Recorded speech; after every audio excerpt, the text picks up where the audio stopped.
the most certain player to go to a specific team. If you told me Justin Fields is going to the 49ers at pick 3, I'd rearrange my answer and go with Justin Fields. But all things being equal, I'm going to bet on the player with the greatest amount of talent, a guy who has a unique ability to raise the bar for those around him. So give me Trevor Lawrence at some point leading the Jacksonville Jaguars to a Super Bowl, which imagine saying that statement during the middle of the 2020 season when they were tumbling to 15 straight losses. Or almost any season in the history of their franchise, candidly. So it would be quite the accomplishment. Now, speaking of Lawrence, he sat down with Sports Illustrated for an interview, and he gave some very interesting quotes ahead of the draft. You may have seen some of this yesterday. It started making the rounds on Twitter, and people were reacting, in some cases, pretty strongly. He said, "I want people to know that I'm passionate about what I do, and it's really important to me, but I don't have this huge chip on my shoulder that everyone's out to get me, and I'm trying to prove everybody wrong.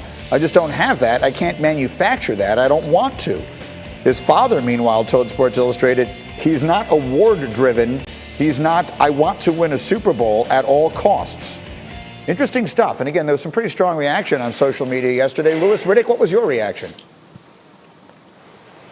Look, I'll be honest. It took me aback a little bit because, look, I don't know Trevor Lawrence. I've never talked to him. And quite honestly, I've never been around him. So all we know is what everyone else has told us about, you know, his being a can't-miss prospect and his being one of the best prospects of the past 30 years, and he's can't-miss, and this is why Urban Meyer came out of retirement, because he had a can't-miss prospect here. Well, I just know this. I know two things about the NFL, okay?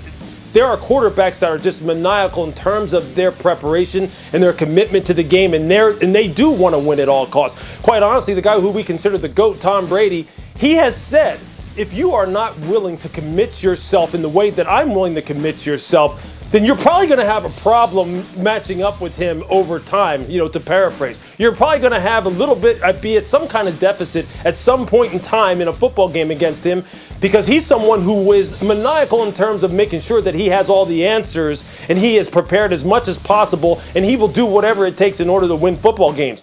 And winning at the NFL level is hard, man. Playing quarterback at the NFL level is hard. Steve Young used to say it all the time to me on Monday Night Countdown. It's about the details. It's about the preparation. It's about the commitment. And you better be committed on that level. And the last thing I'll just say is this real quick.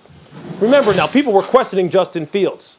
People were questioning Justin Fields, and he hadn't said a word. People were questioning just how committed he was and whether he was going to be one of those guys who's going to put in the time to be great.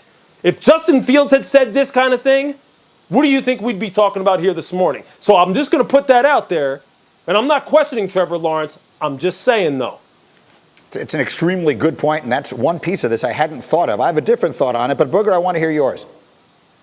Well, Greeny, I think the reason it took a lot of us aback is because it goes against conventional wisdom, right? We want our quarterback to be the first in, last out, willing to die for it all. And I truly understand. But I also have to make myself think that this is a new age. When you deal with this young crew, these millennials, they talk different. They do different things, Greeny. So what can we rely on? I, like Lewis, have never met Trevor Lawrence. I don't know him. But I know two things. I've listened to Dabo Swinney talk about it. I've listened to Dabo talk about his commitment. And I turn the tape on and watch what he does on the field. He's lost 2 games as a starter. He came in as a freshman, and he played against some of the best competition alive. And so when we look at him as a generational talent, as a can't-miss quarterback, we look at the physical traits, we look at the dedication, and how you play and how you win. And that speaks volumes. I'm not going to hold this kid accountable just because he talks differently or he says things differently or he doesn't say the stereotypical thing that we want all our superstars to say. This is a different age, and I used to fall victim to, if they don't say it the right way or do the right thing, or if they're on social media, then they can't be the biggest competitors and the biggest winners because that's the way I grew up. That's the way I saw it done. Well, guess what? It's 2021. These young kids are doing and saying different things nowadays, Greeny. What can we go off of? We can go off of what he's done on the field. He's lost 2 games as a starter going against some of the best competition alive, and that speaks more to me than him saying, you know what, I don't have to manufacture a chip. I don't have to be Michael Jordan and say, you know what, I was cut from my high school team and I'm going to carry it the rest of my life. Yeah, that works for some people, but you know what, Greeny? It doesn't have to work for everyone. So until I know for sure, and I've met him and I've seen him, that he's a guy who cuts corners, I'm going to give him the benefit of the doubt. And to Lewis's point, Lewis is 100% right.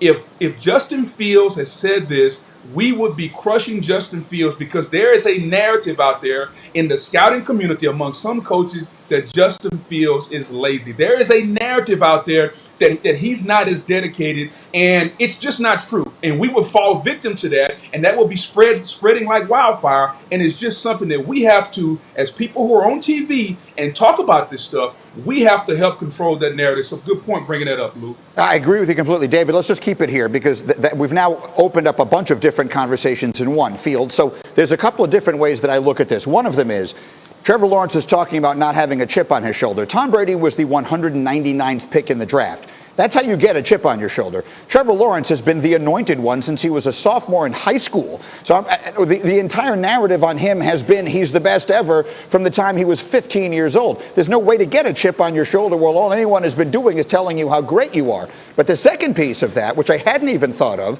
which Lewis just said, about how if those words had come out of the mouths of several other people, namely Justin Fields, they would have been treated very differently. Field, what are your thoughts as you hear all this? Yeah, the pre-draft process can often be a Rorschach test, right, Greeny? The way that we interpret different things that happen to a player leading up to the draft changes based on who that player is. And, to be honest with you, like you said, Greeny, I wasn't thinking about what if these had been the words from Justin Fields, but just in listening to both Lewis and Booger go back to back on what it would be perceived as or how it would be perceived, now I can't stop thinking about it. This would be the story of the next 2 weeks leading up to the NFL draft as we wait and see where Justin Fields goes during the 2021 NFL draft, which, by the way, even if he said it, there's no anecdotal or empirical evidence to suggest that he isn't a maniac worker, right? I mean, Justin Fields was right there with Trevor Lawrence as being the anointed one. They come from the same region, the Atlanta region. They were the number 1 and number 2 prospects at the quarterback spot in their draft class. And Justin Fields is not a consolation prize. He has been unbelievable at Ohio State. He, of course, took down Trevor Lawrence and Clemson in the college football playoff semifinal this past year. So my first thought if you're going to ask me about what I thought of Trevor Lawrence's comments, I don't make too much of them because it hasn't hindered him in any way up to this point, conceding that the NFL is an entirely different beast. But now I can't stop thinking about it, is that we need to be consistent in how we perceive these comments from players, especially those who play at the same position and especially, moreover, those who are considered in a comparable tier. That's a great point. And Lewis, as I give it back to you for a final word, I'm just imagine if I had said, someone close to Justin Fields said, he's not award-driven, he's not, I want to win a Super Bowl at all costs. The reaction, to your point, would be extraordinarily different. Go ahead, Lewis, final words. Yeah, there's no question about it. And remember this, the guy who came back into the NFL to coach Justin Fields, supposedly. That was the draw. That was the draw for Urban Meyer to come back. To coach Trevor Lawrence, excuse me. That was the draw to come back to Jacksonville, to have the opportunity to coach him. What were some of the things that he talked about that quite honestly drove him to the sidelines? His burning desire to win at all costs. Knowing that in college football, in big-time college football, that when you lose one game, it can absolutely just derail everything that you're trying to do, and how hard he took that, and how much he had that kind of burning desire to constantly achieve at the highest level and to be perfect in everything they had to do. One, because that's who he is, and two, because that was what was required at the program that he last coached at Ohio State. With being drafted number 1 overall, the expectation is that you are, number 1, the number 1 player in the draft.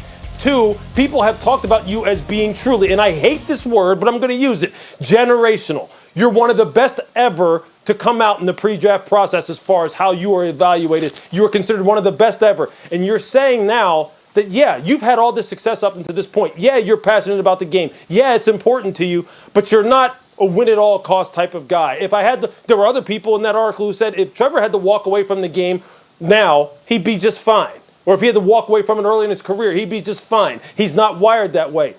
Well, with the number 1 pick in the draft, the expectation is you are a game changer.